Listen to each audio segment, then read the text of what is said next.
Всем привет! Сегодня будет необычный формат для моего канала. Мы сегодня разберем весь сюжет игры Party. Это игра про серийного убийцу, который убивает всех людей на вечеринке. После каждой вечеринки проигрывается катсцена, в которой объясняют сюжет, но чаще всего объясняют, на какой вечеринке маньяк будет в следующий раз. Мы пройдемся по каждой из этих сцен, и я объясню все, что происходит в игре.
В первой сцене нас знакомят с инспектором Джоном Вестом. Он был офицером, который исследовал дело кровавых вечеринок. Он охотился на маньяка, что не скрываясь, убивал толпы людей. По словам Джона, можно было понять, что маньяк не из-за удовольствия пошел убивать, а из-за того, что на вечеринках было шумно, и он не мог спать. Он просто хотел, чтобы было тихо. Первый раз он увидел маньяка на улице, когда тот убил 3 студентов.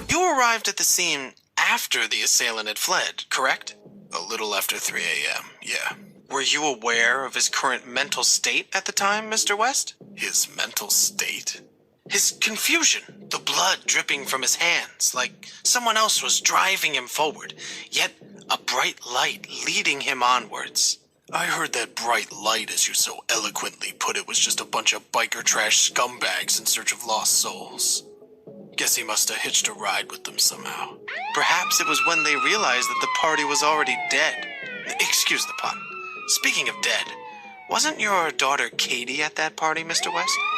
Seeing her blood zigzagging between those bathroom tiles, it was like a sledgehammer using my stomach as a welcome mat, drowning without water. Jesus. She was so messed up that I couldn't even ID the body.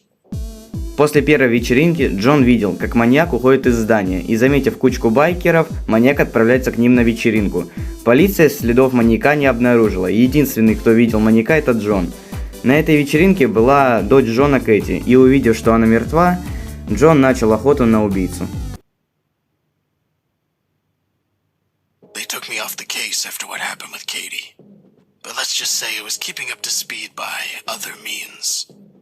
Once the ranch massacre happened, my colleagues were more than happy to unofficially keep me informed. It seemed obvious to me that this was just the beginning, and I had Las Vegas down as one of the contenders for the next attack. Of course, the problem is that Las Vegas is one hell of a landmass to keep a watchful eye over. The kicker is that he was spotted leaving the scene on a shuttle bus. A goddamn bus. So you're saying the perpetrator was calm even after what he'd just done? I'm saying this guy was a fucking psycho. Please, Mr. West, try to stay professional. You're a funny guy. Either way, I still don't know how he evaded the entire police force descending down on him. It was like the devil was on his side.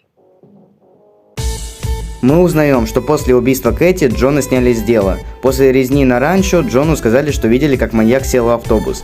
Предполагаемое место для атаки маньяка Джон выбрал Лас-Вегас, потому что за этим городом никто не следил, и заметить преступность там было сложно.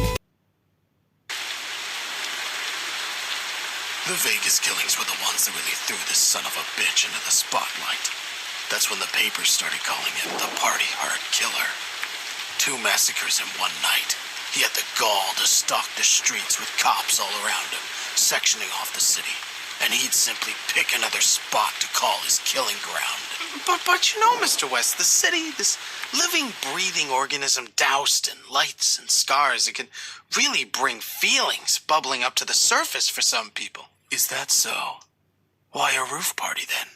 It made no sense with his MO. On the contrary, Mr. West, I'd suggest it made perfect sense, being so close to the sky, yet behaving like worms. Perhaps he felt that those people simply deserved to be back in the dirt, where they belonged. В этой сцене нам сказали, что маньяк пойдет на вечеринку на небоскребе. И все, нам больше тут ничего не говорят, кроме того, что он бродил на глазах у копов. Damned if I know. Tell you what though, those months dragged and dragged. The papers wanted names. There was severe public unease. The police force was a laughingstock. You'd never guess that one single sicko could rip this country apart so badly. And then one day, out in the desert, there was an encounter. What kind of encounter? A guy driving late one night told us he nearly hit this guy who stepped out in the middle of the road. Apparently he didn't say much, although the driver was in shock, as you'd expect. He sort of just threw a flyer at the guy's feet. Said he needed help. Needed help? What kind of help? Said he needed a ride to a party on a boat. После резни на небоскребе убийца на время скрылся, но в одну ночь в пустыне проезжал человек и чуть не сбил маньяка. Маньяк сказал, что ему нужна помощь, и водитель довез его на вечеринку, которая была на корабле. Yes, I heard about the cruise liner disaster. Although I assume it wasn't the rushing water that killed those people, as the news had us believe. Sometimes it's easier to keep the people safe by shielding them from the truth. Yes, well, that's an interesting sentiment, although I'm guessing the people on that boat may have felt a bit shortchanged. Though while we're on the topic of truth, you were about to discover a truth of your own, am I right, Mr. West? The girl. Yes, the girl. Tell me about the girl, Mr. West. From what I understand, she'd been following him since he first began his descent to madness. Stalking him, perhaps?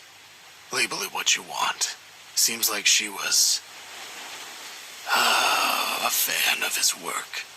Wanted to study his methods, as sick as it sounds. She was always a troubled child. You seem to be well acquainted with our newly found heroine, Mr. West. And you know exactly why, you son of a bitch. It was Katie. It was my daughter. Про убийство на катере сказали, что все погибли из-за шторма, чтобы не пугать народ еще больше. Также мы узнаем, что дочь Джона инсценировала свою смерть и решила помогать маньяку. Поэтому на следующей вечеринке в Майами мы играем не за маньяка, а за дочь Джона, Кэти. I didn't catch them in Miami. I didn't even visit the scene. Why was that, Mr. West? Tired, I guess. I'd been chasing this nut job for months by that point. And now that Katie was confirmed to be in his company, it was a lot for one man to take in. How did you think Katie was involved, Mr. West? She was always one to be driven by a danger, correct? It's a strange, fucked up situation you're in if you're hoping, praying that your own daughter had been snatched away by a madman. It was better than the alternatives. It must have crossed your mind that Katie was, in fact, the killer all along? It would have been clever, really. Faking her own death to escape an abusive father. How was your relationship with your daughter, Mr. West? God damn you. God fucking damn you. Джон в отчаянии, потому что не может поймать их и надеется, что маньяк убьет его дочь. I finally caught them a few weeks later, out in the middle of nowhere. His car just pulled up onto a dirt path. What was he doing, Mr. West? I'd been staring at photos of Katie every night for the last month. The ink had started to run off where I'd been pressing the corners so tightly. What was he doing, Mr. West? He was admiring his handiwork. I wouldn't worry, Mr. West. The chances are it's what she wanted anyway. To be one of his works of art, so to speak. Fuck you.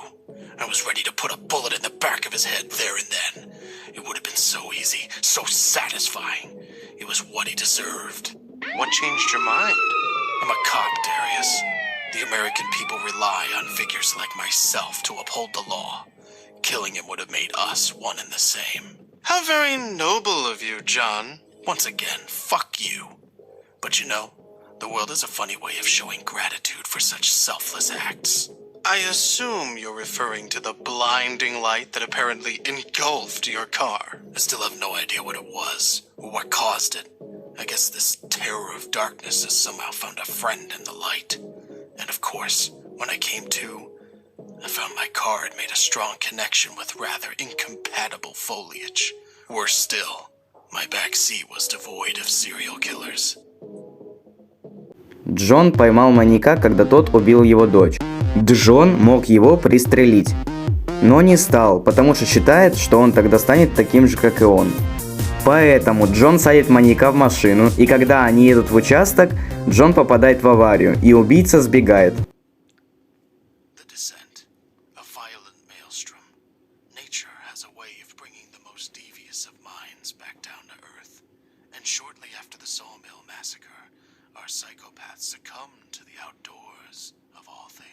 Really now, Mr. West, can we stop with the cliched storytelling? This isn't a tale from Narnia. How could you possibly know his motivations for being in that wood? Perhaps he wanted to feel closer to nature. Perhaps he was tired of killing. Just maybe he wanted to feel closer to his victims.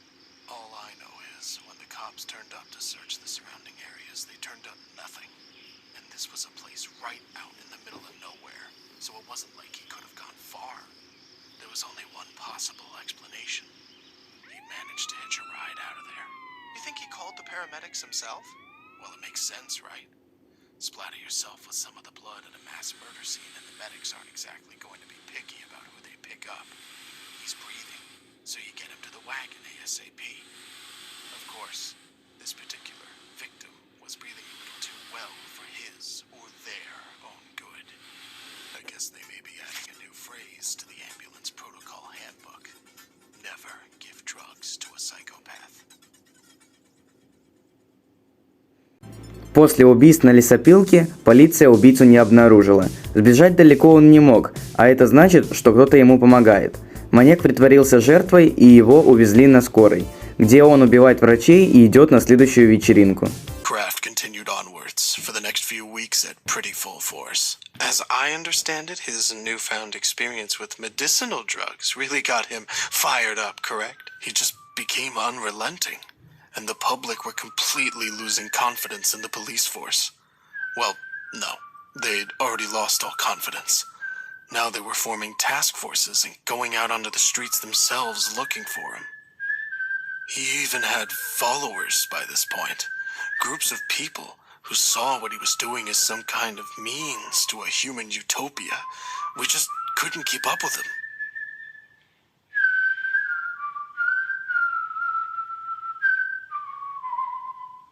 В этой сцене мы узнаем, что народ не доверяет властям и разделился на два лагеря. На тех, кто против маньяка, и последователей, которые были за маньяка и готовы были ему помочь.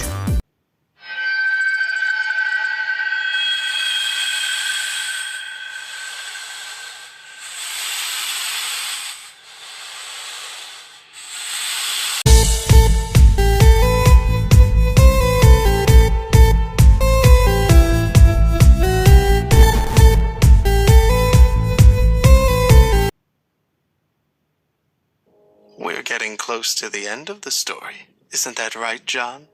A bunch of his avid followers, his so-called party harders, were said to be holding a party down in the San Francisco subway after hours. And you heard about the party just in time to catch him. Is that correct? That's what I was hoping. What was your plan exactly? The last time you encountered this man, it didn't exactly swing in your favor. I knew exactly what I had to do. It was plain and simple. He had to be stopped.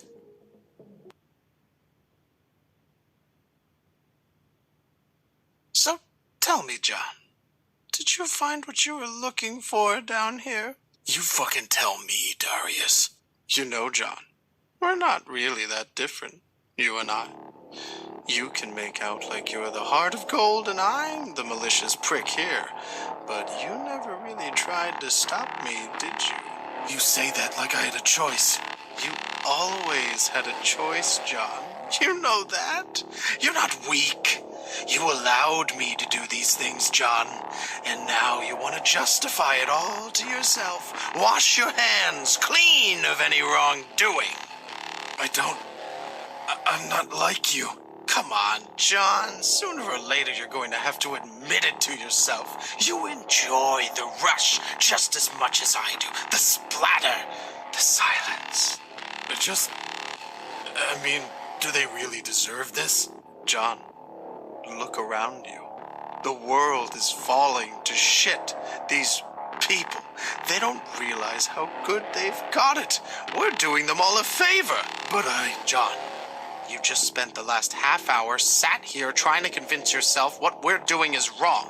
What have you learnt? Someone needs to be thinking about the bigger picture, I guess. There you go, John. You get it now. Let it go. Come on, Darius. Let's go home. В последней сцене мы узнаем, что последователи решили устроить вечеринку в метро, на которую пришел маньяк и Джон. Маньяк всех убил. И мы узнаем, что все это время маньяком был Дариус, которому главный герой рассказывает эту историю. В этой сцене они в метро сидели друг напротив друга, и видно, что Джон одевает шляпу полицейского и маску. После окончания сцены разблокируется маньяк в полицейской форме, что намекает на то, что Джон теперь один из последователей. Фух, как-то так. Сюжет, конечно, простой, но хорошо подается. Единственное, что я, конечно, не понял, почему нам не дали поиграть за других маньяков, если за дочь Джона Кэти нам дали играть по сюжету. Там просто маньяков несколько. С Джоном ситуация понятна, о том, что он маньяк, мы узнаем только в конце. Ну а так игра хорошая. Всем спасибо за просмотр, всем пока и никогда не играйте в патихард на телефоне.